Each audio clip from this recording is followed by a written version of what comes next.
मंत्री कोमटी रेड्डी वेंकट रेड्डी ने कहा है कि जनता की सरकार में किसानों के साथ अन्याय बर्दाश्त नहीं किया जाएगा। उन्होंने चेतावनी दी है कि यदि चावल मिलों ने अनाज का समर्थन मूल्य नहीं दिया तो मिल को सीज किया जाएगा। मंत्री कोमटी रेड्डी ने मिर्यालगुड़ा का दौरा किया है। स्थानीय विधायक व अधिकारियों के कहने के मुताबिक अपना आचरण नहीं बदलने वाले मिल मालिकों पर कड़ी कार्रवाई की है। कोमटी रेड्डी ने कहा है कि एक वरिष्ठ मंत्री होने के नाते वह मिलर्स को चेतावनी दे रहे हैं। उन्होंने मिल मालिकों से कहा है कि जब तक सरकार हर तरह से उनका समर्थन कर रही है तब तक तो मिल मालिक किसानों का नुकसान करने की कोशिश न करें। मंत्री ने असामयिक बारिश से फसल क्षति का आकलन कर किसानों को मुआवजा दिलाने का वादा किया है। उन्होंने कहा कि अगर जरूरत पड़ी तो सरकार अनाज खरीदेगी। वहीं कोमटी रेड्डी ने आरोप लगाया है कि पिछली बीआरएस सरकार ने एपी सीएम जगन के सामने घुटने टेक दिए हैं और कृष्णा गोदावरी का पानी आंध्र प्रदेश की ओर से मोड़ दिया है। उन्होंने आलोचना की है कि ये केसीआर सरकार ही थी जिसने पूरे दक्षिण तेलंगाना को बर्बाद कर दिया।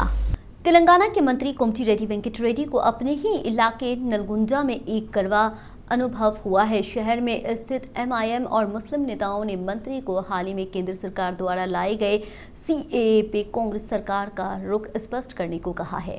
एमआईएम और मुस्लिम नेताओं ने मंत्री कोमटी रेड्डी को आगे बढ़ने से रोका और बहस करने लगे। इसी मंत्री कोमटी रेड्डी एमआईएम नेता को लेकर के गंभीर हो गए हैं। इससे मुस्लिम नेता भी मंत्री से नाराज हो गए और कोमटी रेड्डी मुर्दाबाद मुर्दाबाद के नारे लगाए गए हैं। वहां मौजूद पुलिस की मदद से एमआईएम नेता को पुलिस वाहन से बिठाकर थाने ले गए हैं। फिलहाल इससे जुड़ा वीडियो सोशल मीडिया पर जमके वायरल हो रहा है। शराब घोटाले मामले में आरोपी बीआरएस एमएलसी कविता से चौथे दिन ईडी के अधिकारी पूछताछ करेंगे। कविता से दिल्ली के अधिक भवन में स्थित ईडी के केंद्रीय कार्यालय में पूछताछ की है। शराब नीति मनी लॉन्ड्रिंग मामले में कविता की भूमिका, अधिकारी कविता से 100 करोड़ रुपए के योगदान, साउथ ग्रुप की भूमिका और केजरीवाल के साथ समझौता सहित आरोपी द्वारा दिए गए बयानों पर पूछताछ की है। ईडी के अधिकारी कविता से सीसीटीवी कैमरे की निगरानी में दिन में 6 से 7 घंटे पूछताछ करें। कविता से लिखित एवं मौखिक रूप से विवरण एकत्रित किया जा रहा है। इस बीच कविता ईडी दफ्तर की कैंटीन में लंच किया। सीपी राधाकृष्णन ने तेलंगाना के प्रभारी राज्यपाल पद की शपथ ली है। शपथ ग्रहण समारोह में 20 मार्च 2024 को सुबह 11:15 पे राजभवन के दरबार हॉल में आयोजित किया गया है। तेलंगाना हाईकोर्ट के मुख्य न्यायाधीश आलोक अराधे ने उन्हें शपथ दिलाई है। इस कार्यक्रम में सीएम रेवंत रेड्डी और हरियाणा के राज्यपाल बंडारू दत्तात्रेय शामिल हुए।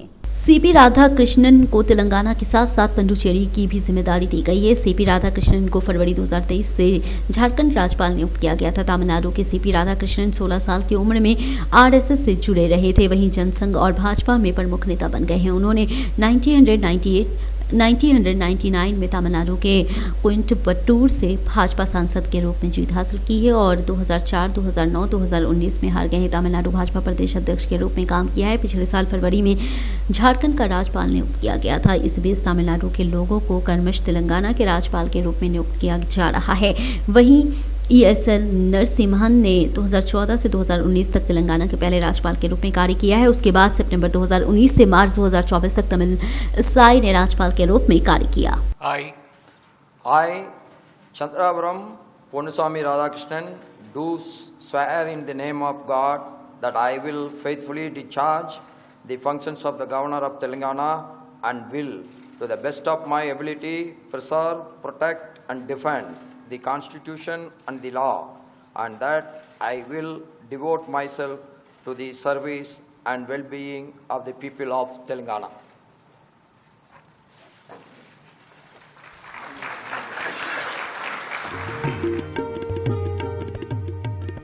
हाल ही में तेलंगाना की राज्यपाल पद से इस्तीफा देने वाली तमिलिसाई सौंदरराजन फिर से बीजेपी में शामिल हो गई हैं। तमिलनाडु बीजेपी प्रमुख अन्नामलाई के नेतृत्व में व केंद्रीय मंत्री किशन रेड्डी की मौजूदगी में बीजेपी का अंग वस्त्र पहन के पार्टी में शामिल हुई है।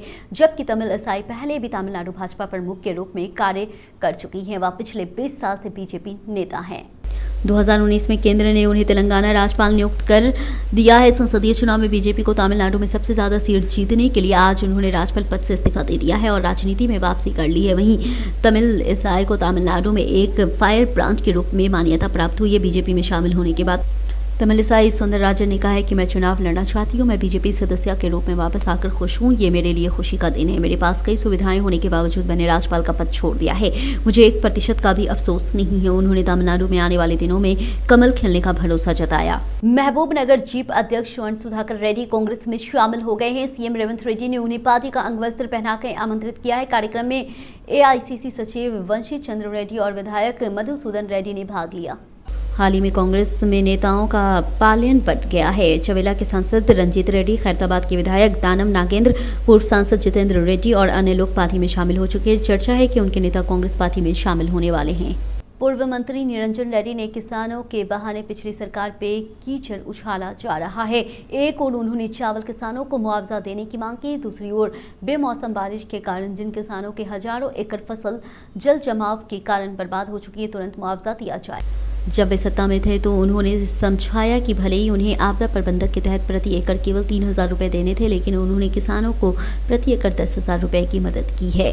सवाल उठाया कि किसानों को राइतु बंधु देने के लिए पैसा नहीं मगर ठेकेदारों को पैसा कैसे दिया गया है। कर्ज के आधार पर केसीआर के खिलाफ दुष्प्रचार करने वाले कांग्रेस सरकार ने आवाज बुलंद किया है और 100 दिन के अंदर 16,500 करोड़ कर्ज क्यों लिया है। उन्होंने कहा कि बीआरएस के शासनकाल में हुए नौकरियों की नियुक्ति दस्तावेज देकर कांग्रेस का नाम लेना शर्म की बात है। वहीं निरंजन रेड्डी ने आलोचना करते हुए कहा है कि राजनीति बंद होनी चाहिए और किसानों के साथ न्याय करना चाहिए।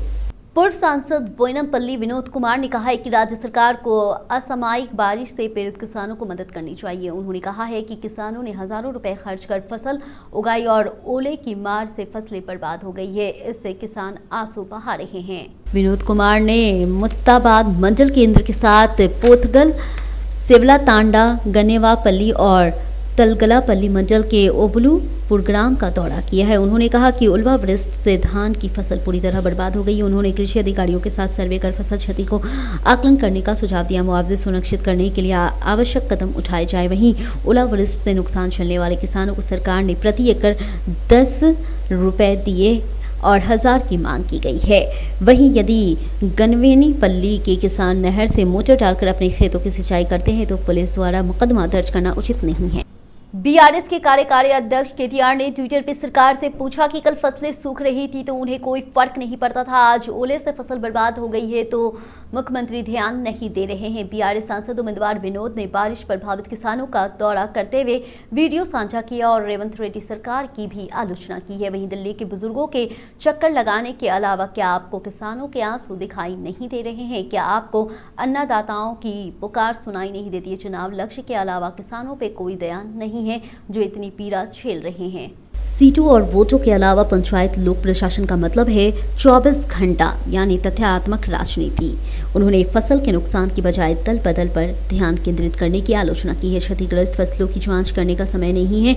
आलाकमान चक्कर लगा रहे हैं। किसानों की समस्या सुनने धैर्य नहीं है। हालांकि नाशपाती इस समय सूख रहे हैं। मैंने उन्हें सींचने में समक्ष नहीं हूँ। क्या आप बर्बाद हुए फसल का मुआवजा देने के बारे में सोच रहे हैं? या भी याद रखें कि किसान के रोने वाला राज अच्छा नहीं होता है। वहीं अन्नदाताओं के साथ हो रहे अन्याय के खिलाफ भारत राइतु समिति संघर्ष करती रहेगी। सत्तारूढ़ कांग्रेस और विपक्षी बीआरएस पार्टी के खिलाफ मेदक संसद में दुबका रघुनंदन राव भाजपा के उम्मीदवार बन गए हैं। उन्होंने आरोप लगाया है कि कांग्रेस और बीआरएस अलग अलग नहीं है, वो दोनों पार्टियां एक ही है। रघुनंदन राव ने कहा है कि उसी के तहत बीआरएस नेता कांग्रेस पार्टी में शामिल हो रहे हैं, लेकिन उस पार्टी के नेता केसीआर को कुछ बोल नहीं रहे हैं। उन्होंने शिकायत की है कि कांग्रेस और बीआरएस पार्टियों को संसदीय चुनाव लड़ने के लिए उम्मीदवार नहीं मिल सके हैं। जिस दिन ये टीआरएस से बीआरएस में बदल गई तो लोगों का उस पार्टी से विश्वास उठ जाएगा। उन्होंने भविष्यवाणी की है कि बीजेपी 400 सीटों के साथ एक बार फिर केंद्र की सत्ता में आएगी। उन्होंने भरोसा जताया कि बीजेपी तेलंगाना में दोहरे अंक में सीटें जीतेगी। इस बीच हाल ही में हुए विधानसभा चुनाव में दुबका में हार गए रघुनंदन राव संसदीय चुनाव में मेदक से चुनाव लड़ रहे हैं। वहीं बीजेपी पहले ही उनके लिए टिकट की घोषणा कर चुकी है। इसके साथ ही रघुनंदन राव ने कांग्रेस और बीआरएस पार्टियों से पहले प्रचार शुरू कर दिया। तेलंगाना में हड़कंप पैदा करने वाले जनप्रतिनिधियों के फोन टैपिंग मामले के मुख्य आरोपी एसआईबी के पूर्व डीएसपी परनीत राव ने तेलंगाना उच्च न्यायालय का दरवाजा खटखटाया है। नामपल्ली ने अदालत द्वारा लगाई गई 1 सप्ताह की पुलिस हिरासत को चुनौती देते हुए हाई कोर्ट में लंच मोशन याचिका दायर की। इस हद तक कि उच्च न्यायालय ने दोनों पक्षों की दलीलें सुनी और घोषणा की है कि वह फैसला सुरक्षित रखेंगे। इस बीच सुनवाई के दौरान पंडित ने वकील गंडरा मोहन ने दलील दी है कि निचली अदालत के तथ्यों पर विचार किए हैं, बिना पुलिस हिरासत में दे दिया है। उन्होंने कोर्ट में बताया है कि हिरासत के दौरान सुप्रीम कोर्ट गाइडलाइन का पालन नहीं कर रहा है। वहीं जांच के बाद याचिकाकर्ता के वकील ने अदालत का ध्यान इस ओर दिलाया है कि पुलिस स्टेशन में सोने की उच्च सुविधा नहीं है। हिरासत के तहत पुलिस ने उस दिन पूछताछ के बाद उसे थाने की बजाय जेल ले जाने को कहा गया है। इसी तरह यह भी तर्क दिया गया है कि पुलिस जांच सामग्री मीडिया में लीक कर रही है। दोनों पक्षों की दलीलें सुनने के बाद कोर्ट ने फैसला सुरक्षित रखने की घोषणा की।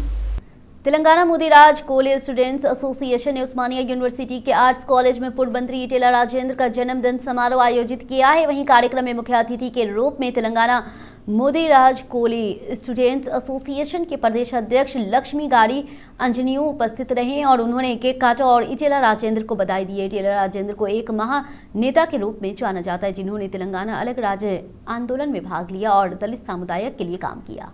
कार्यक्रम के मुख्य अतिथि के रूप में तेलंगाना मोदी राज कोली स्टूडेंट एसोसिएशन के प्रदेश अध्यक्ष लक्ष्मी गाड़ी अंजनियों उपस्थित रहे हैं। उन्होंने केक काटा और ईटेला राजेंद्र को बधाई दी है। ईटेला राजेंद्र को एक महानेता के रूप में जाना जाता है और जिन्होंने तेलंगाना अलग राज्य आंदोलन में भाग लिया और दलित समुदाय के लिए काम किया। मल्काजगिरी संसदीय उम्मीदवार रागी रेड्डी लक्ष्मण रेड्डी ने विश्वास जताया है कि सभी लोग मिलकर काम करेंगे और पीआरएस पार्टी का झंडा फहराएंगे। वहीं कुकटपल्ली निर्वाचन क्षेत्र के विधायक कैंप कार्यालय में एक बैठक आयोजित की गई। लक्ष्मण रेड्डी ने विधायक कृष्ण राव और एमएलसी नवीन राव की अध्यक्षता में निर्वाचन क्षेत्र के सभी प्रभाग नगर सेवकों और अध्यक्षों और नेताओं के साथ बैठक की है। इस मौके पर सभी से चर्चा के बाद पूरे संसदीय क्षेत्र में प्रचार के लिए तारीखें तय की गई है। उन्होंने बताया कि 2 अप्रैल से 15 अप्रैल तक विधानसभा क्षेत्र के हर मंडल में अभियान चलाया जाएगा। उन्होंने कहा कि अगर वह संसद के रूप में जीते तो मल्काजगिरी निर्वाचन क्षेत्र का हर तरह से विकास किया जाएगा। विधायक मैरी राजशेखर रेड्डी और पीआरएस सांसद उम्मीदवार रागदी लक्ष्मण रेड्डी ने मल्काजगिरी नडम मीट के तहत जीके समारोह हॉल में आगामी संसदीय चुनाव पर एक बैठक की। इस कार्यक्रम में बीआरएस नगर सेवक, पूर्व नगर सेवक, नेता और कार्यकर्ता शामिल हुए। इस अवसर पर मल्काजगिरी संसद उम्मीदवार रागेडी लक्ष्मण रेड्डी ने बात की है। उन्होंने कहा कि बीआरएस पार्टी की सफलता और भारी बहुमत से जीत के लिए सभी को मिलकर काम करना चाहिए। उन्होंने लोगों से आशीर्वाद और बीआरएस कार्यकर्ताओं और नेताओं का समर्थन मांगा है। उन्होंने याद दिलाया कि केसीआर ने 10 साल में राज्य को बहुत विकास किया और केटीआर ने हैदराबाद शहर के विकास को आगे बढ़ाया। केंद्रीय चुनाव आयोग ने लोकसभा चुनाव 2024 के तहत 19 अप्रैल को होने वाले पहले चरण के मतदान के लिए अधिसूचना जारी कर दी है। राष्ट्रपति की ओर से चुनाव आयोग ने ये अधिसूचना जारी की है। वहीं नामांकन पत्र जमा करने की आखिरी तारीख 27 मार्च है, लेकिन बिहार में 27 तारीख को त्योहार है, इसलिए चुनाव आयोग ने 28 तारीख तक मौका दिया है। इस महीने में बताया गया है कि बिहार में 28 मार्च को नामांकन पत्रों की जाँच और 30 मार्च को स्क्रूटिनी होगी।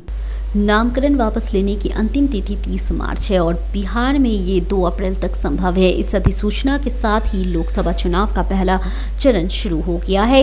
इस अधिसूचना के साथ देश भर के 21 राज्यों और केंद्र शासित प्रदेशों की 102 लोकसभा सीट के लिए 19 अप्रैल को मतदान होगा। तमिलनाडु में एमपी के सबसे ज्यादा 39 सीटों पर एक ही चरण में मतदान होगा। राजस्थान में 12 सीटें, उत्तर प्रदेश में 8, मध्य प्रदेश में 6, असम, महाराष्ट्र, उत्तराखंड में 5 सीटें हैं। बिहार में 4, पश्चिम बंगाल में 3, मणिपुर, अरुणाचल प्रदेश, मेघालय, छत्तीसगढ़, मिजोरम, नागालैंड में 2 सीटें हैं। वहीं सिक्किम, त्रिपुरा, अंडमान निकोबार, जम्मू कश्मीर, लक्षद्वीप और पुडुचेरी में 1 सीट के लिए मतदान होगा। पहला चरण जहां 19 अप्रैल को होगा तो वहीं अगला चरण का चुनाव 26 अप्रैल, 7 मई, 13 मई, 20 मई, 25 मई और 1 जून को होगा।